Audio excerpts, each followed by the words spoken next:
Hi, and welcome to the Canvas Church podcast, where you can listen to our weekly sermons. Thanks for joining us on this journey as we look to God's Word to mold us into people becoming the church. How many of you know there are certain statements that we make that are rarely received well in the moment, but given enough time, enough opportunity to kind of process the statement, kind of remove yourself from the situation a little bit, and you can see, well, that was pretty sound advice. That was pretty solid advice. Well, let me give you an example. How about the statement, just calm down?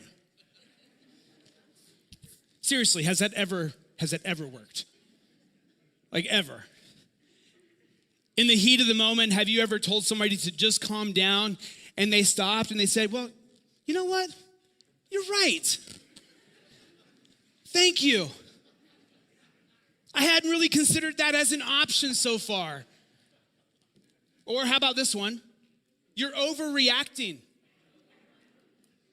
Like if you say you're overreacting in the midst of the conflict or the moment, if you didn't like the current reaction, you're definitely not gonna like the next reaction, right? You're overreacting is just a statement that rarely receives what you intend in the moment. Or how about this gem?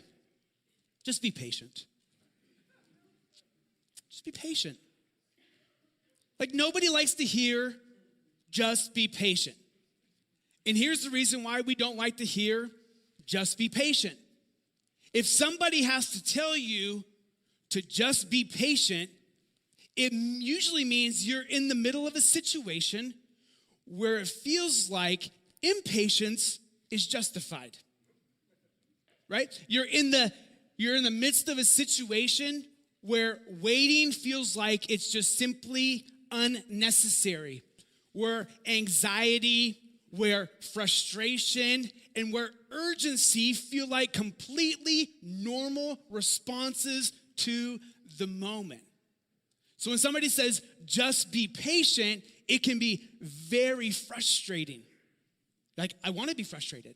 I feel like there needs to be urgency in this moment. I have a lot of anxiety. Why would I not be impatient in this moment? Well, here's why. Like, we recognize that's a normal emotion, yet at the same exact time, some of the most important things that God does in us only happens while we are waiting.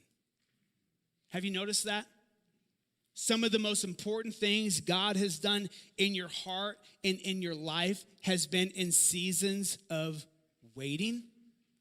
Now, I understand that just by me saying that, some of you felt it, didn't you?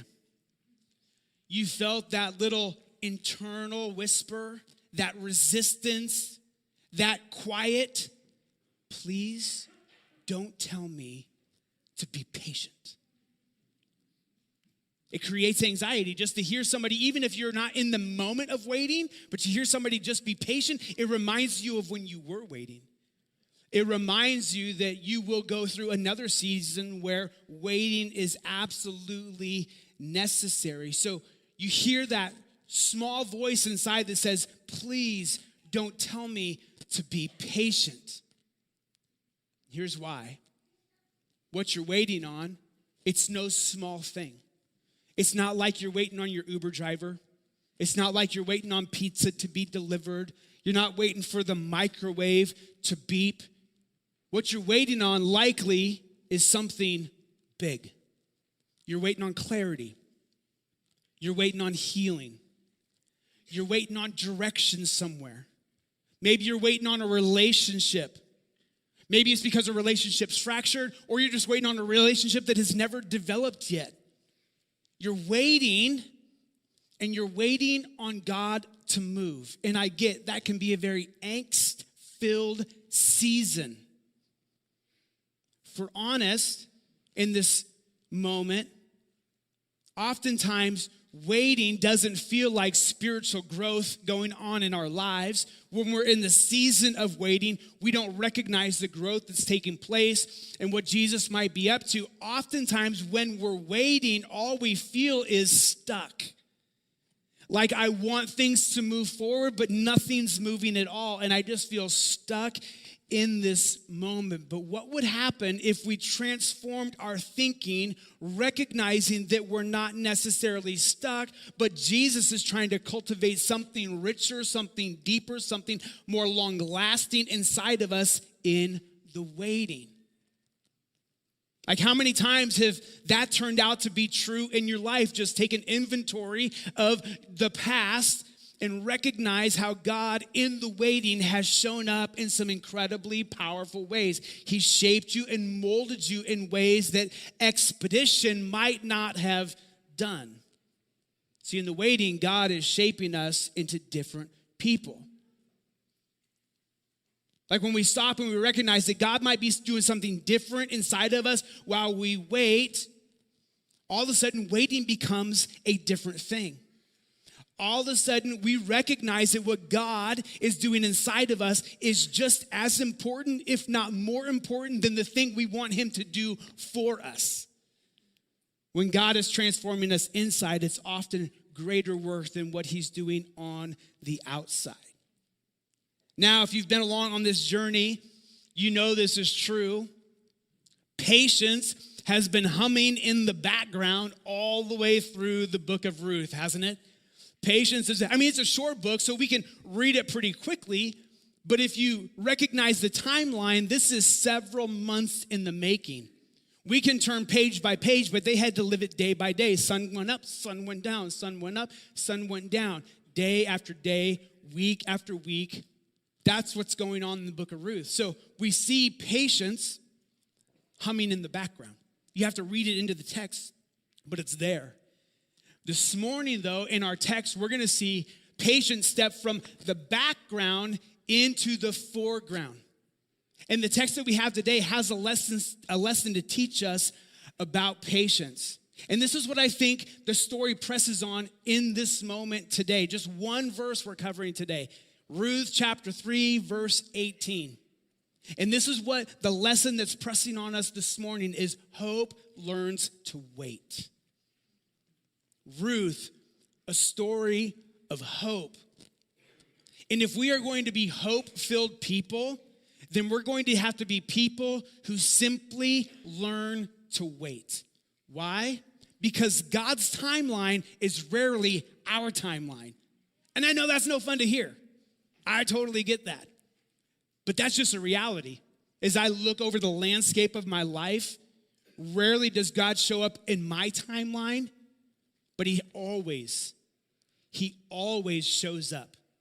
So I want to be a person of hope. And if I'm going to be a person of hope, then I have to be a person who learns to wait. Let's take a look at Ruth chapter 3, verse 18. And as you're turning there, in case you haven't been along on this journey with us, let me just catch us up to speed real quickly. There was a gal named Naomi. She had a family. She moved to a place called Moab because a famine had hit Bethlehem where she was born and raised. And so her husband, Elimelech, he takes his family and they move to a place called Moab. While they're there, Elimelech dies. His two sons die also. Before they died, they had married a couple of Moabite gals. And while Naomi is in Moab, she hears that God has put favor on Bethlehem again and that they are finally getting crops once again. So she decides that her being a widow in a foreign land has nothing to offer her. So she makes a risky decision that she's going to go back to her homeland and move back to Bethlehem. And she does, and her daughters-in-law go along with her, at least for part of the journey, and then she stops the whole thing, Naomi does, and she says to her daughters-in-law, why don't you go back to your homeland, to your people, and to your gods? There is nothing to offer you where I am going. God himself has raised his fists against me. My life is bitter. I left full, but now I'm bitter. You should return home because you've got more promise with your own people and your own God. One of her daughters-in-law said 10-4. She takes off back to the homeland. But Ruth says, no way. do not even ask me again to leave you. I'm going with you. Your God will be my God. Your people will be my people. A declaration that she had surrendered her life to Yahweh, the God of Israel, the God of creation. They show up in Bethlehem. They get on the scene there. Again, things are very dire for them. Both of them widowed. And Ruth decides, I'm going to go to the fields because I understand that in Israel, God had made a provision for those who didn't have much to walk behind harvesters as they were gleaning the fields, as they were harvesting the grain. And whatever they dropped or whatever they left would be left for those who were poor, who were widowed, who needed some assistance. They could come along and they could grab the grain behind them. And then it says she just so happens to land in this guy named Boaz's field. This guy named Boaz, she left on that morning just hoping somebody would let her get some grain out of the field. But instead, she lands in Boaz's field. He doesn't just let her get grain, but he starts telling his workers, hey, throw some grain out of the baskets for her along the way. You take care of her. Don't you dare take advantage of her. Rather, when she's in my field, you care for her. That's what he's telling his workers. He gives her water. He sets her down and gives her a meal. Like he is like unbelievably kind to her. It's amazing. And what we see as readers is God working in the background. When God seems absent, he's actually doing something important. And that's exactly what we see in this story. Ruth goes home and she shares her exciting day with her mother-in-law, Naomi. And Naomi's like, whose field did you end up in? This is amazing. Like I could just see her digging through the grain like, woo, this is a party. And she's like, I ended up in this guy's field named Boaz. And Naomi recognizes Boaz as a family redeemer, one who could rescue them, one who could provide for them, one who could protect them. And this goes on. She continues to go to his field, and it's clear that Boaz continues to be kind and generous to her. And Naomi realizes, because sometimes when you're removed from a situation, you can look in and you're like, I see what you're doing, Boaz. Like, I get it. It's clear that you're falling in love with Ruth, so Naomi hatches this wild plan. It's risky, but it's not reckless. It's a risky plan because she tells Ruth, she says, I want you to clean yourself up. I want you to go to the threshing floors where they thresh, that's where they get the grain to separate from all the worthless stuff. She says, I want you to go there. Don't make yourself known. Wait till Boaz has eaten and he's drank, and then he lays down for the night, and then I want you to go lay down at his feet. Crazy plan. We're not familiar with that culture. What was Ruth doing in the moment? She was proposing to Boaz. That'd be a weird proposal nowadays, wouldn't it? I kind of like the get down on one knee sort of a thing. But back then, apparently, you laid down at their feet. And that's exactly what Ruth does. She says, I will do whatever you ask me to do. And she does. And she goes there and she lays at his feet. And it says that Boaz wakes up in the middle of the night, surprised that there's somebody at his feet. Like, I'm not exactly sure what woke him up in the middle of the night. Maybe his tootsies got cold. I don't know. Maybe she was playing like This Little Piggy Went to the Market. I don't know what woke him up, but something woke him up, and he was surprised that there was a woman at his feet. He's like, who are you? She says, I'm Ruth. And she says, take the corner of your covering and put it over me. What she was doing in that moment was she was saying, I want you to propose to me. You are our family redeemer, and I want you to propose to me. And Boaz knew he was a family redeemer. And it's clear he had done his homework, because he says, you know, I am your family redeemer, but there's one a little closer to you than I am. And I'm going to go to him, and I'm going to ask him if he wants to redeem you and the family land. And if he does, then let him marry you. Now, I feel so bad for Ruth in that moment. She's like, wait, I didn't lay at his feet. I laid at your feet, you know? Like, I want you to marry me. But he says, I'm going to go and find out. If he wants to marry you, sure enough, let him marry you. But if he doesn't, then I will do all that you've asked of me to do. And then he says, stay at my feet for the rest of the night, and I will take care of this in the morning. So that's exactly what she does. And then they wrap up in the morning, and Ruth goes home, and Naomi's got to be just waiting on the edge of her seat. Like, how did it go? It's like first date kind of stuff. Tell me, was there chemistry? Was there not? Like, tell me how this thing went. And she said, tell me what happened. In Ruth, we can't necessarily read it in the text, but I think Naomi's response gives us a glimpse, right? She tells her all that happened. And we pick up the story in verse 18. And this is what it says. Then Naomi said to her, just be patient, my daughter, until we hear what happens. The man won't rest until he has settled things today. Just be patient.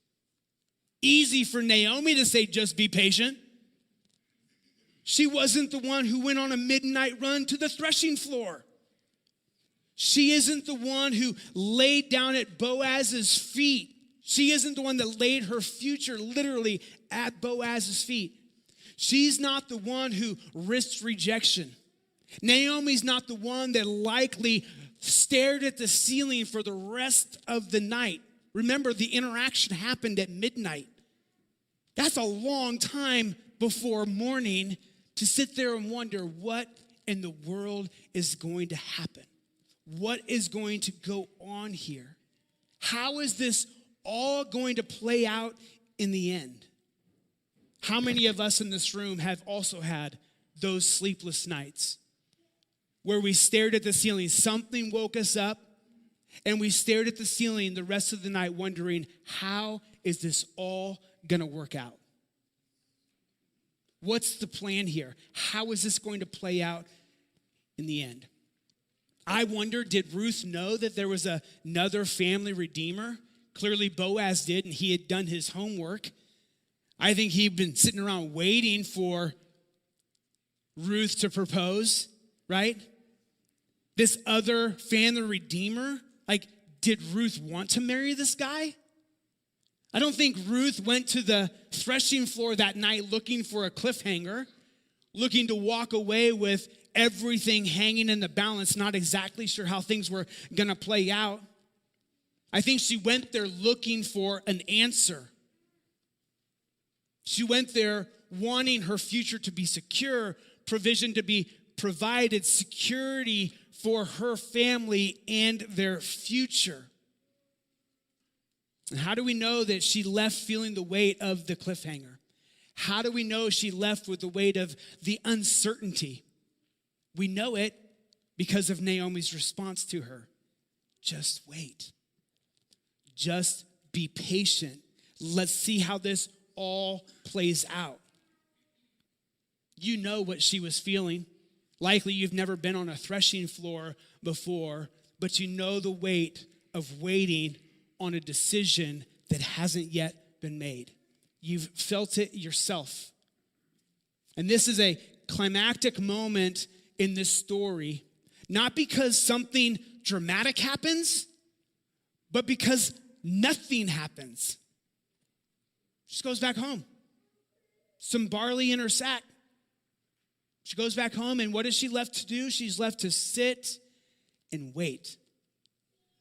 But it's in this moment that you and I can learn something critical about hope. And this is what we can learn. Hope learns to wait. Hope learns to wait. And I have three things that I want us to zoom in on this morning to help show us what it looks like to let hope reign, to let hope rule, to let hope win the day, to learn how to wait while we are still hoping. The first one is this: waiting patiently doesn't mean waiting idly. Waiting patiently doesn't mean waiting idly. Ruth hasn't just sat around doing nothing about her situation. Remember, she packed up in Moab. She moved to Bethlehem. Once she got to Bethlehem and the dust kind of settled, she went out to the fields to glean the harvest. while at the fields, she met this guy named Boaz. Naomi hatches a plan. She tells Naomi, I will do whatever you say. Whatever you want me to do, I will do it. Like, Ruth hasn't just sat around doing nothing. Sometimes we think that waiting patiently for the Lord means we just sit around and do nothing in hopes that he does everything. But that's not what she does. What did she do? She did all that she could do. She had done all that the Lord had put before her. And now what does she have the opportunity to do? Sit and wait. Sit and wait, trusting that the Lord was going to come through in the end. She's not sitting and waiting as a last resort. Sometimes we approach God this way, don't we? We do whatever we can humanly possible without even engaging the Lord in the process. And when it's all said and done and we can't make any ground, we just throw our hands up and we're like, okay, God, you do something. That's not what I'm talking about either. But I am talking about, what has the Lord already put in front of you? What is the Lord already asking of you? Have you put your hand to that work? Have you done that work? If Ruth had stayed at home and not gone out to the fields to glean, I wonder if God would have been like, hey, just so you know, like FYI, I put a provision in the law for this. Like, you could go out and grab some food. It's in the fields. They leave it behind for you. Like, go get it. Like, if I was God, that's probably what I would do. Like, hey, get after it. Like, there's stuff to do, right? But she does. She goes out. And what we see oftentimes, waiting in Scripture is almost always what happens after obedience, after we've done what we can do. You can see this over and over and over again in Scripture. God calls somebody to do something. They go do that thing, and then they have to wait on God to do what God is going to do. So, we go out in obedience, and then we wait on God to do what God needs to do. We wait on God to show up and do his thing. You do what you can do, and then you wait on God to do what God needs to do himself. And then when you've done all you can, what do? You wait and you entrust the outcome to him. God, I've been faithful. God, I've been diligent. God, I've been obedient. If it was my timeline, if I was the one calling the shots, things would look differently right now. But they don't look differently. So what do I do in this moment? I learned that hope learns to wait. And then I trust the one who is in control of the outcomes because I'm not in control, which is our second point. Waiting patiently means resisting the urge to control the outcome. Waiting patiently means resisting the urge to control the outcome. The hardest part of waiting isn't actually the waiting. I think it's the surrender. It's when you give yourself over to the reality that you and we don't get to control outcomes. There's one who does, and his pay grade's way higher than ours. So waiting patiently means resisting the urge to control outcomes. What does Naomi say to Ruth? Just be patient, my daughter, until we see what happens.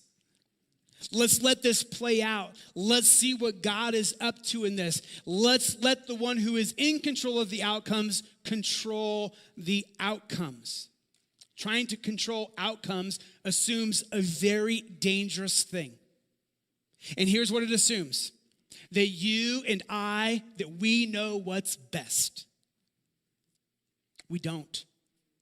We don't know what's best. Here's why. We can't see far enough down the road to know or declare with any sort of certainty that we know what's best. We're not far enough away from the situation. We're not zoomed out far enough. We can't see far enough down the road. None of us can declare with perfect certainty that we know what's best. And this reality reminds me of an old Chinese proverb. Old man Sai lost his horse. Maybe you're familiar with it.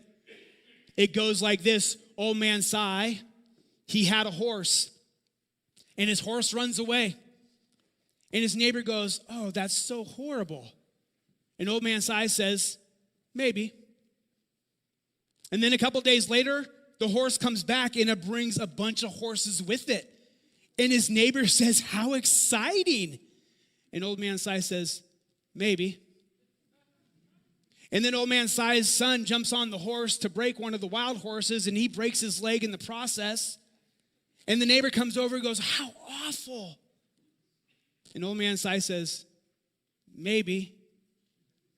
And then the army comes by because they're recruiting and they're making sure all of the young men join the army. And old man Si's son sits this one out. Why? Because he's got a broken leg.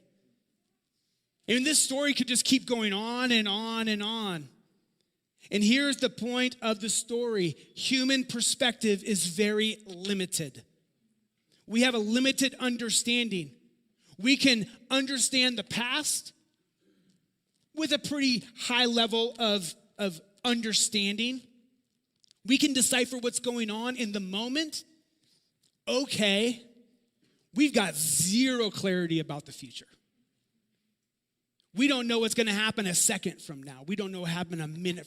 We just simply don't know. Human perspective is very limited. So waiting patiently means resisting the urge to control the outcomes and instead handing it over to the one who does control the outcomes.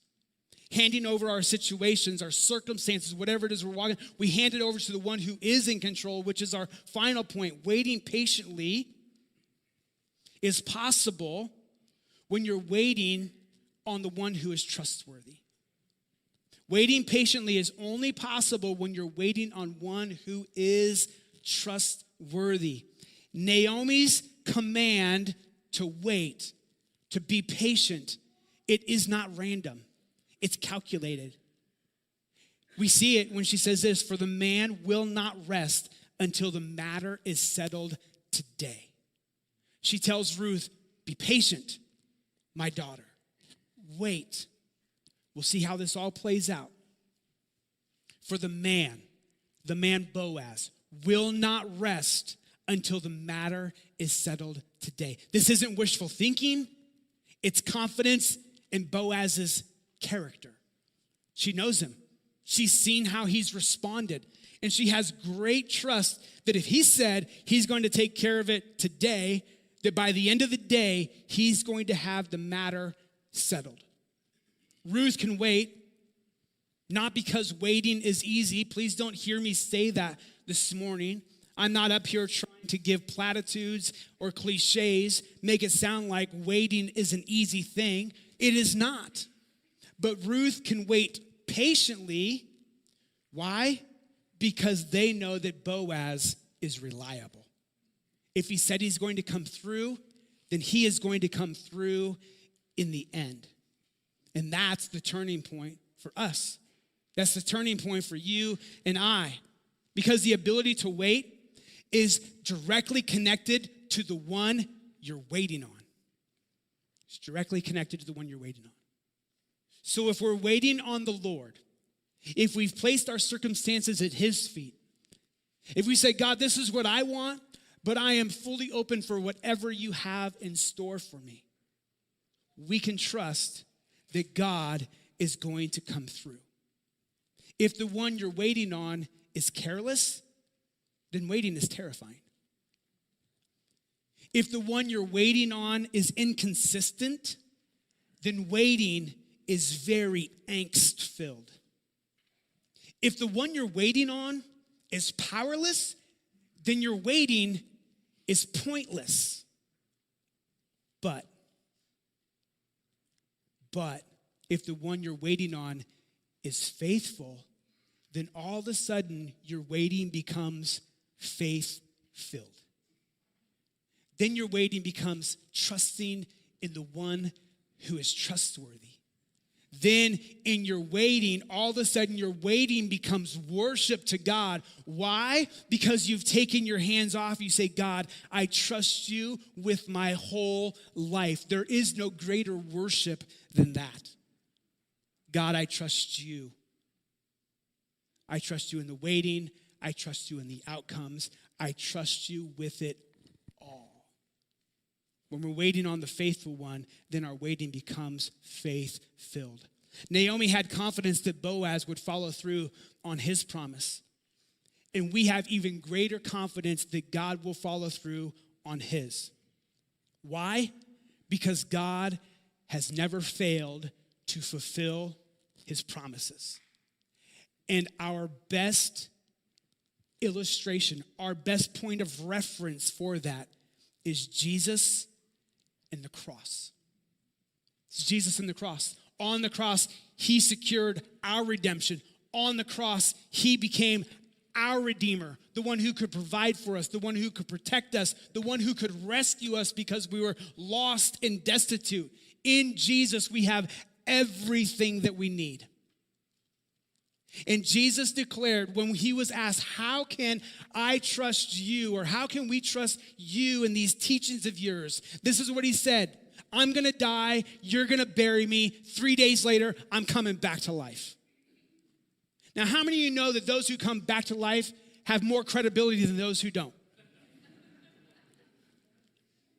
So we can trust in the faithfulness of God by looking at the historical figure, Jesus, who said, you're going to kill me, I'm going to be buried, and then I'm coming back to life. Why? So that you can have life in me.